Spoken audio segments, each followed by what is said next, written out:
2020 को नए संसद भवन की आधारशिला रखी थी और यह 3 वर्षों में बनकर तैयार हो गया, जिसे 28 मई 2023 को भारत को समर्पित कर दिया गया और इसके डिज़ाइन बिमल पटेल ने तैयार किया था। ये भी क्वेश्चन पूछी जाती है कि जो नए संसद भवन का जो डिज़ाइन है वो किनके द्वारा तैयार किया गया था। इनमें कुल 1272 सीटें हैं।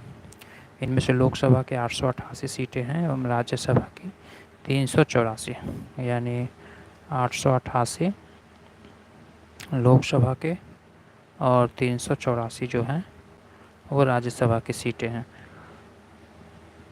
नए संसद भवन के संविधान सदन के नाम से भी जाना जाता है, इसे संविधान सदन के नाम से भी जाना जाता है। ये भी आप याद रखेंगे। तो यहाँ पे 3 क्वेश्चन बन जाती हैं कि नए संसद भवन का जो इनाग्रेशन हुआ था वो 28 मई 2023 को, और जिसके डिज़ाइन जो थे वो बिमल पटेल के द्वारा बनाया गया था, जिसमें लोकसभा के 888 सदस्य और राज्यसभा के 384 मेंबर हैं, और इसे संविधान सदन का नाम दिया गया है। क्वेश्चन नंबर 34 है कि भारत के नव उद्घाटित संसद में सांसदों के लिए कुल कितनी सीटें हैं। तो इसके लिए 1272 सीटें हैं, जिसमें लोकसभा के 888 और राज्यसभा के 384 सीटें हैं। भारत की संसद के नए भवन का प्रभारी वास्तुकार कौन था। तो पद्मश्री विमल पटेल जो थे उनकी वास्तुकार थे। ये बीपीएससी स्कूल टीचर 2003 में पेपर 2 में पूछा गया था, और बीपीएससी 2.0 में भी 2023 के पेपर फर्स्ट में क्वेश्चन आया था।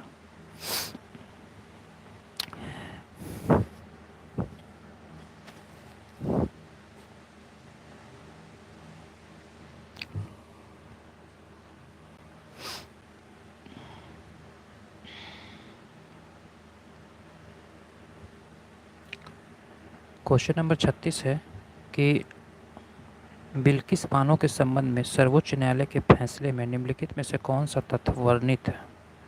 तो आपको हम जानकारी दे दें कि इसमें जो है बिल्किस बानो की जो केस हुई थी, इस केस की प्रकरण वर्ष 2002 का है।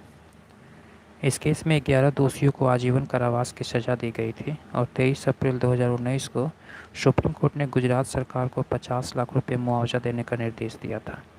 15 अगस्त 2022 को गुजरात सरकार ने इन दोषियों को रिहा कर दिया, और सितंबर 2022 में बिल्किस बानो ने सुप्रीम कोर्ट का दरवाज़ा खटखटाया और सुप्रीम कोर्ट की 2 सदस्यीय बेंच बीवी नागरत्ना एवं उज्ज्वल भुइया ने गुजरात सरकार के फैसले को रद्द कर दिया।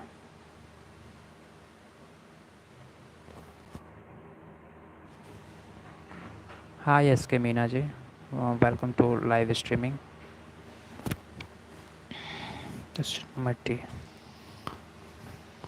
आगे क्वेश्चन नंबर 37 की ओर हम आगे बढ़ते हैं। क्वेश्चन नंबर 37 है कि निम्नलिखित में से भारतवर्ष में विधि की शून्यता का कौन सा पहलू पाया जाता है। तो इसका आंसर हो जाएगा कि भारतवर्ष में विधि शून्यता के पहलू निम्नलिखित संदर्भ में पाया जाता है, जिसमें न्यायपालिका विवादित कार्यपालिका आदेश या विधायी उपायों को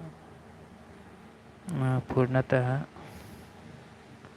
या उसके भाग को शून्य घोषित कर सकती है, और एक शून्य विधि को संवैधानिक संशोधन के माध्यम से राज्य द्वारा पुनर्जीवित किया जा सकता है। तो ऑप्शन इसका डी हो जाएगा।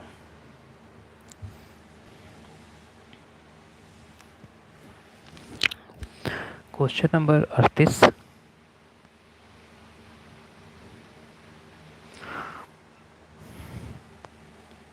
कि भारत एकीकृत न्यायपालिका रखता है क्योंकि भारत में एक मौलिक विधि तथा सर्वोच्च स्तर पर सर्वोच्च न्यायालय और उसके नीचे उच्च न्यायालयों के साथ न्याय पाया जाता है। उच्च न्यायालय के न्यायाधीश राष्ट्रपति द्वारा नियुक्त किए जाते हैं, या उच्च न्यायालय केंद्रीय शासन को एक उपभाग के रूप में वर्णित करता है।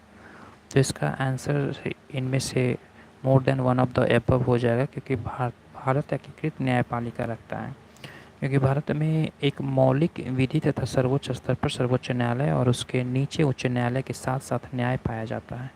उच्च न्यायालय के न्यायाधीशों की नियुक्ति संविधान के अनुच्छेद 217 के तहत किया जाता है, और तहत राष्ट्रपति के द्वारा किया जाता है, और उच्च न्यायालय राज्य के न्यायिक प्रशासन के प्रमुख होते हैं।